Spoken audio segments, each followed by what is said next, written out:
ವಿದ್ಯುತ್ ವಿತರಣೆಯ ಪರವಾನಗಿಯನ್ನ ಖಾಸಗಿ ಕಂಪನಿಗಳಿಗೆ ನೀಡಬಾರದು ಎಂದು ಆಗ್ರಹಿಸಿ ರಾಜ್ಯ ರೈತ ಸಂಘ ಹಾಗೂ ಹಸಿರು ಸೇನೆಯ ತಾಲೂಕು ಘಟಕದ ಸದಸ್ಯರು ಪಟ್ಟಣದಲ್ಲಿ ಪ್ರತಿಭಟನೆಯನ್ನ ನಡೆಸಿ ಶಿರಸ್ತೆದಾರ್ ಬಸವರಾಜ್ ಅಂಗಡಿ ಅವರಿಗೆ ಮನವಿಯನ್ನ ಸಲ್ಲಿಸಲಾಯಿತು.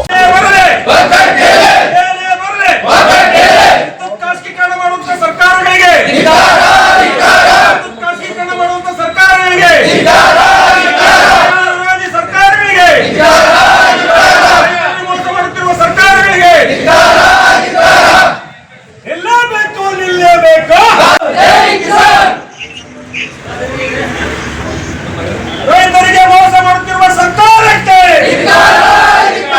ರೈತರಿಗೆ ಮೋಸ ಮಾಡುತ್ತಿರುವ ಸರ್ಕಾರಗಳಿಗೆ, ಖಾಸಗೀಕರಣ ಮಾಡುತ್ತಿರುವ ಸರ್ಕಾರಗಳಿಗೆ ಏನೇ ಬರಲಿ, ವಿದ್ಯುತ್ ಸರಬರಾಜು ವ್ಯಾಪಾರ ಚಟುವಟಿಕೆಯಲ್ಲ, ಅದು ಜನಸಾಮಾನ್ಯರ ಜೀವನ, ಕೃಷಿ ಚಟುವಟಿಕೆ, ಶಿಕ್ಷಣ, ಆರೋಗ್ಯ ಹಾಗೂ ಕೈಗಾರಿಕಾ ಅಭಿವೃದ್ಧಿಗೆ ಅಗತ್ಯವಾದ ಸಾರ್ವಜನಿಕ ಸೇವೆಯಾಗಿದೆ.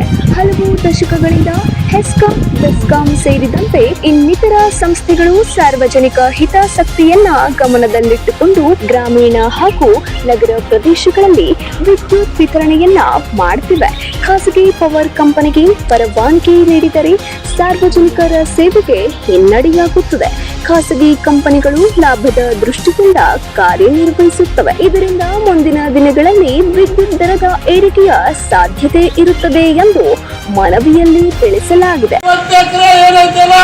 ಫ್ಯಾಕ್ಟರಿ ಮಾಡಕ್ ಹೊಂಟಿರಿ, ಅಲ್ಲೇ ಫಲವತ್ತಾದ ಭೂಮಿ ಐತಿ. ಇವತ್ತು ನೀವು ಸರ್ಕಾರ ಏನು ಮೊದಲಾಕಲ್ಲೇ ಘೋಷಣೆ ಮಾಡಿರಿ ಅಂದ್ರ ಇಲ್ಲೇ ರೈತರಿಗೆ ಯೋಗ್ಯವಾದಂತ ತೋಟಗಾರಿಕೆ ಮಾಡಕ ಐತೆ ಅಂತ ಹೇಳಿ ಪರ್ಮಿಷನ್ ಕೊಡ್ತೀರಿ. ಕೋಳಿ ಸಾಕಾಣಿಕೆ, ಹೈನುಗಾರಿಕೆ, ಹಂದಿ ಸಾಗಾಣಿಕೆ ಇಂಥವನ್ನ ಇವತ್ತೇನು ನಾವು ಬಾಳೆ ಮತ್ತು ತೆಂಗು, ಅಡಿಕೆ ಇಂಥವೆಲ್ಲ ತೋಟಗಾರಿಕೆ ಏನು ಸರ್ಕಾರ ಶಿಫಾರಸು ಮಾಡಿದೆ ಅಂತ ಇವತ್ತು ಡಿ ಕೆ ಶಿವಕುಮಾರ್ ಮುಖ್ಯಮಂತ್ರಿ ಆದ ರೊಕ್ಕ ಹೊಡೆಯಕ ಇವತ್ತು ಫ್ಯಾಕ್ಟರಿ ಕಡೆಯಿಂದ ಏನಿಲ್ಲ ಸಾಕಷ್ಟು ಹಣ ತಗೊಂಡು ಮುಂದಿನ ಇಲೆಕ್ಷನ್ ಇವರು ಜಮಾ ಮಾಡಕತ್ತಾರ.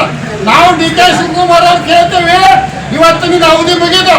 ಯಾಕಂದ್ರೆ ರೈತರು 90% ರೈತರಿದ್ದಾರೆ, ಆ ರೈತರಿಗೆಲ್ಲ ವಿರೋಧ ಮಾಡಕತ್ತೇವೆ. ಇವತ್ತು ಡಿ ಕೆ ಶಿವಕುಮಾರ್ ಕೇಳ್ತೇವೆ, ಇವತ್ತು ರೈತರು ಬೆಳೆದ್ರೆ ಮಾತ್ರ ಆಹಾರ ಭದ್ರತೆ ಕಮ್ಮಕ್ಕೈತಿ. ಇವತ್ತು ನೀವು ಕರೆಂಟ್ ಕೊಡ್ತೀರಿ, ಇವತ್ತು ನಾವು ಇವತ್ತು.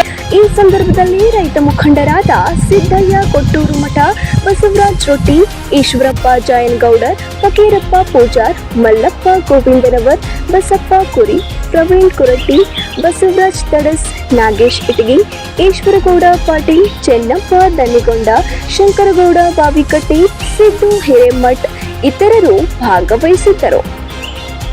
Ilyas Gidadannavar, 9 live news, Kalghatgi.